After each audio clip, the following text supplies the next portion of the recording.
Unaonaje hali ya siasa ya Tanzania kwa wakati? Mtazamo wangu mimi, bado siasa zetu sio mbaya, lakini sio nzuri sana, hasa kwa sisi wapinzani. Kwa hiyo siasa sio mbaya, sio nzuri. Unasimama wapi?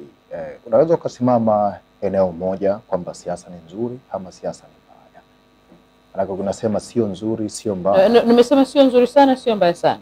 Kwa hiyo hiko katika, kwa sababu kwanza uzuri, tuanzia hapo. Uzuri wake ni upi? Uzuri wake ni kwamba tuna mfumo wa kidemokrasia ambao unaruhusu siasa za vyama vingi. Tuna vyama 19 katika nchi yetu. Na hiyo inakupa mwanga kwamba at least tuna hiyo demokrasia ya kuwa na vyama vingi vya siasa. Lakini tukirudi sasa kwenye ubaya wake, ni jinsi ambavyo vyama vya upinzani katika nchi yetu vimekuwa vikipitia madhila mengi ya siasa. Tumekuwa na viongozi ambao wamefungwa, ambao wengine mpaka sasa wako jela kama Mheshimiwa Tundu Lissu. Sisi hatuna mgombea urais. So ni vitu kama hivi vinavyoleta doa kwenye siasa za nchi yetu.